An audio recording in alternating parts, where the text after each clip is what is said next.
Big news here in Spain. Pedro Sanchez, supreme leader of Spanish socialism, president of the most feminist government in history, etc., has just announced that they'll soon be ending the golden visa. Sort of. Maybe.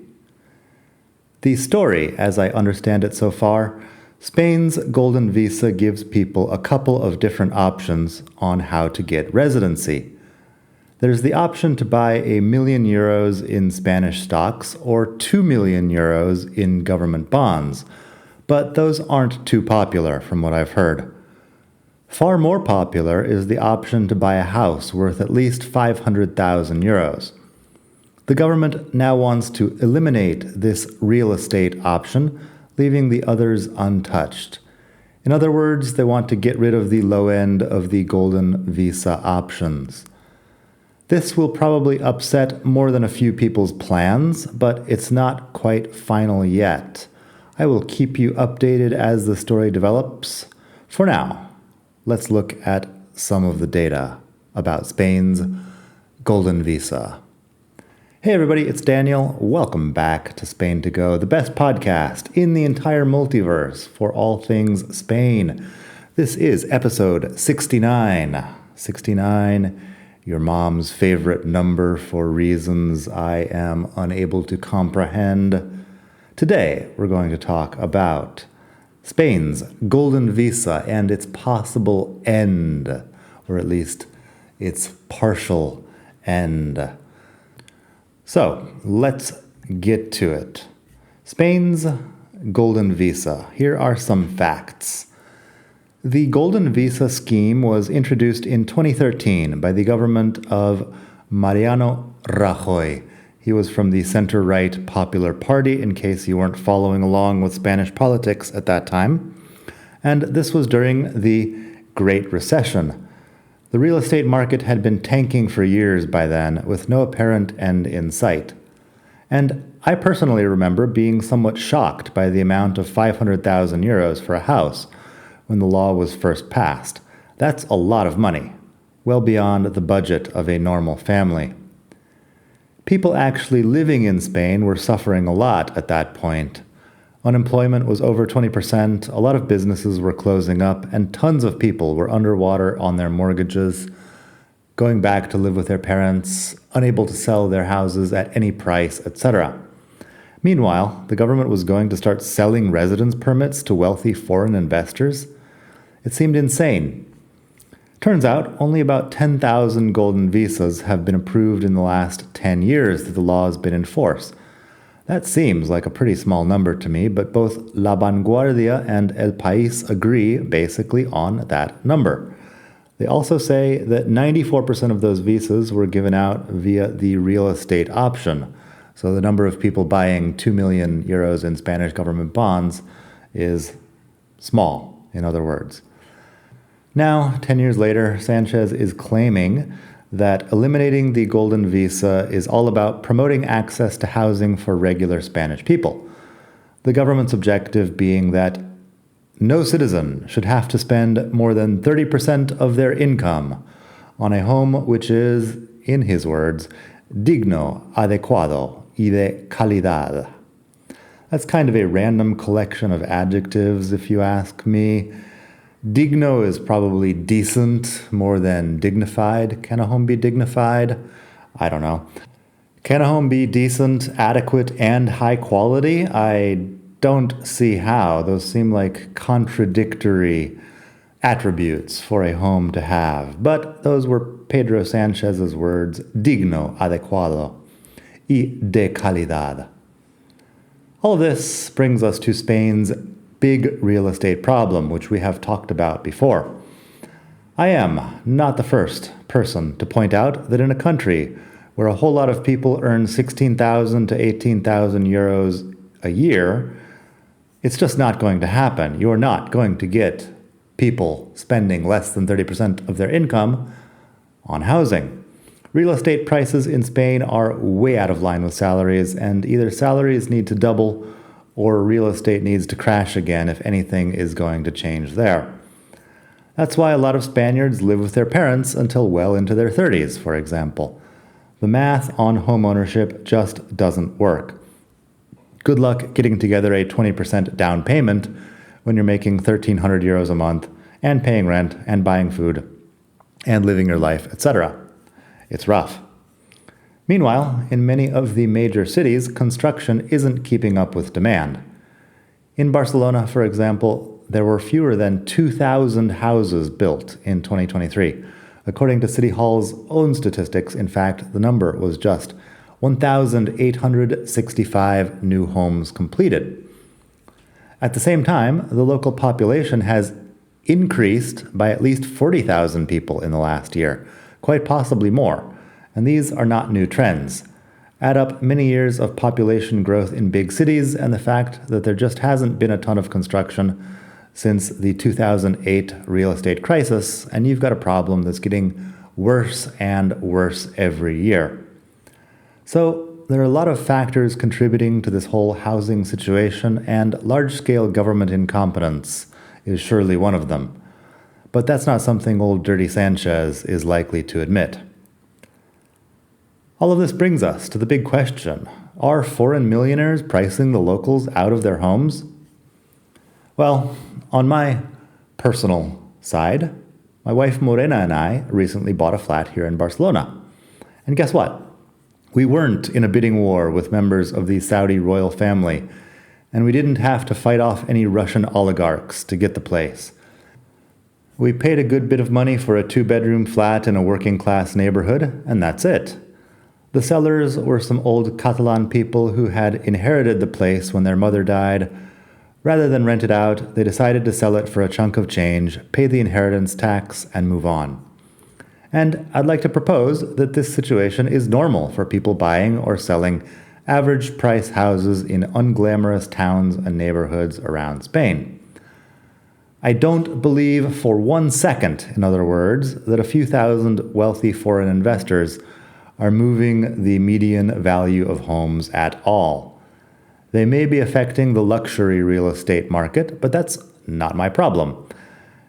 And it's also not the problem of your average Spanish family who's trying to make ends meet on a couple thousand euros a month. I'm trying to find an adequate metaphor here. The best I've got so far is this one. If I can't afford a new pair of Nikes, it's not because rich people are walking around in 1,000-euro Prada loafers.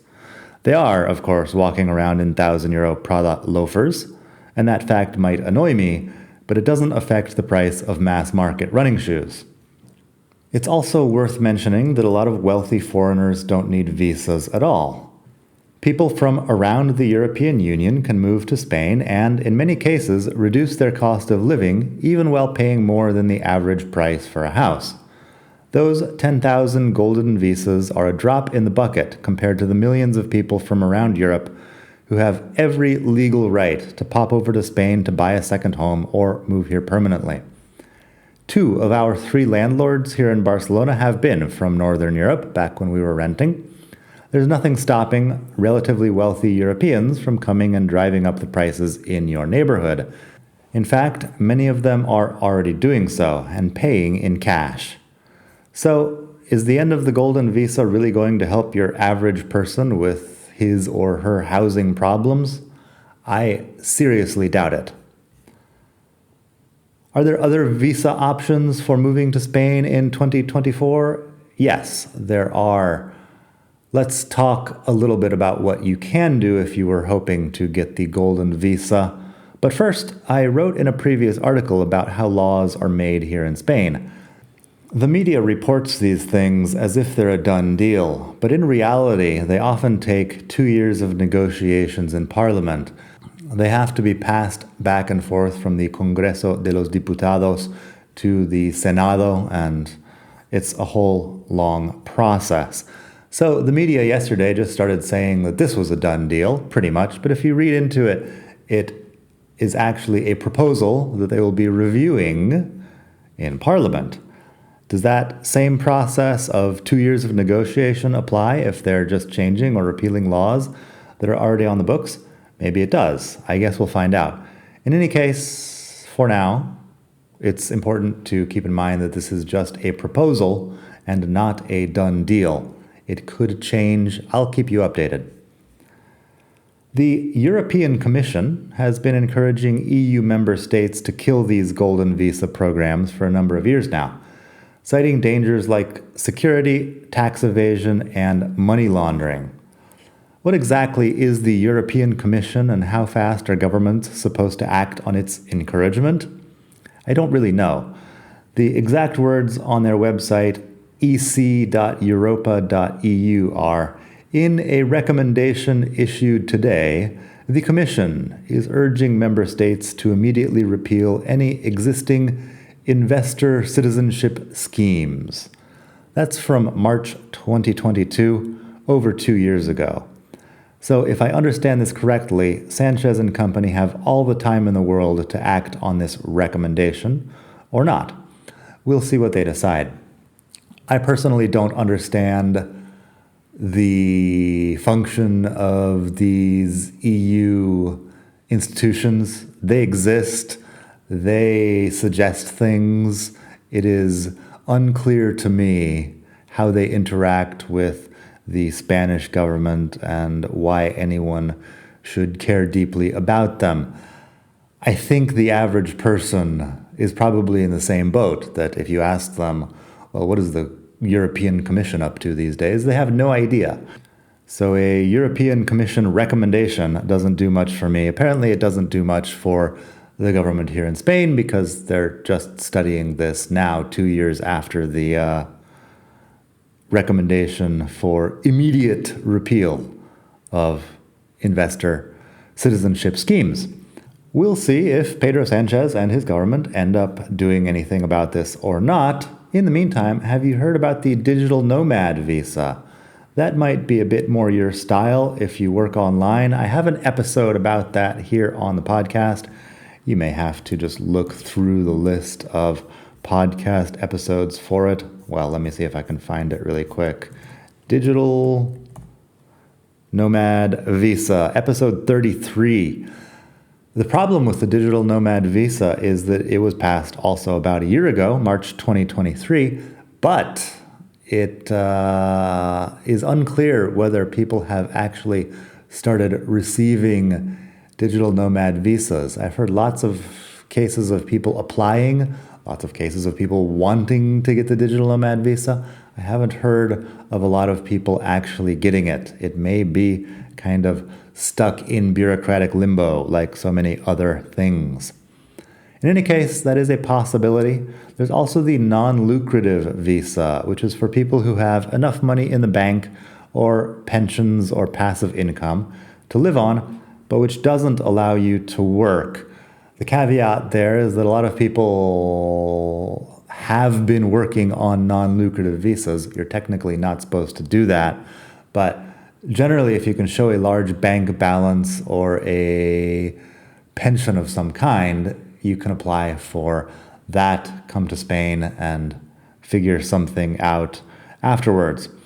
You still have options, in other words, so don't worry too much about the golden visa. The number of Americans who have apparently got the golden visa in the past several years is shockingly small, according to the numbers published in La Vanguardia. La Vanguardia officially says 170 people from the US have gotten the golden visa in 10 years.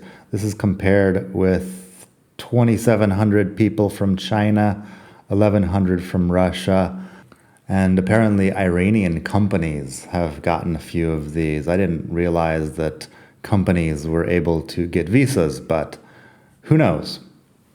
In any case, I think the non-lucrative is a lot more popular, and the non-lucrative is not being touched for now, as far as I have heard. That's about all I've got for today. I hope you have a great day wherever you are in the world. Quick heads up, I will be down in Madrid in a couple of weeks. There's 2 reasons why I'm going down there. The first one is Devour Tours. I've known the founder of Devour Tours, Lauren, since she had a recipe blog, I don't know, 10 or 12 years ago.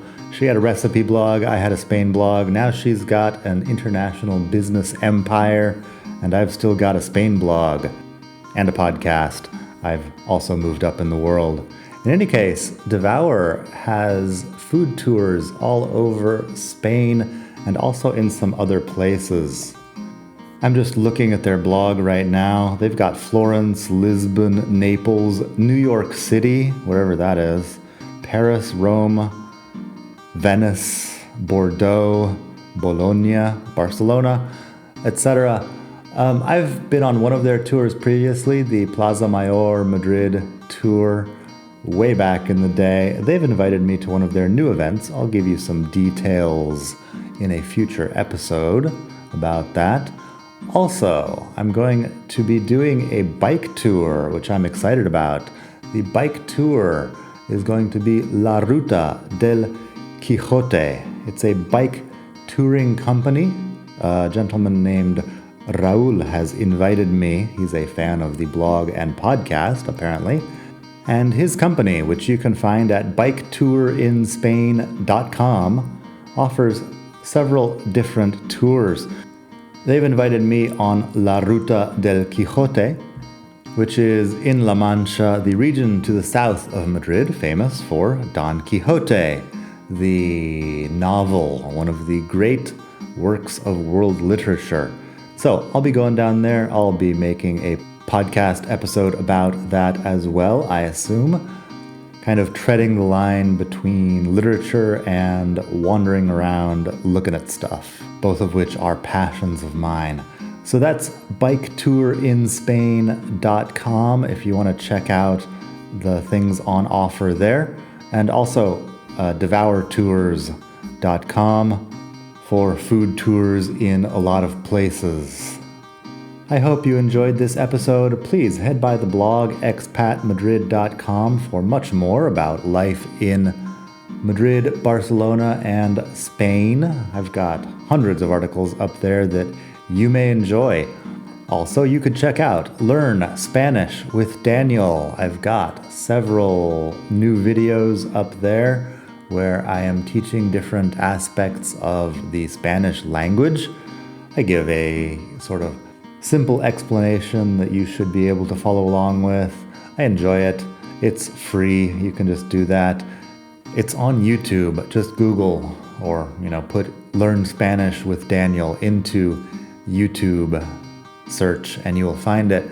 Also, every episode of the podcast is now up on YouTube, so you can check those out. 69 episodes so far and more coming soon. You can go to expatmadrid.com/donate. You can send me a few bucks. I enjoy receiving money from my listeners. While you're there, you can attach a note saying what you want to hear about here on the podcast. I try to help out if there's a topic that is within my range of abilities to write about. And in any case, I'm happy to hear from you. Got sort of a hardcore group of people who enjoy hearing my takes on different Spanish things out there. It's great. So thank you once again, or thank you as always for listening, and I hope you have a great day wherever you are. From beautiful Barcelona, hasta la próxima. Bye.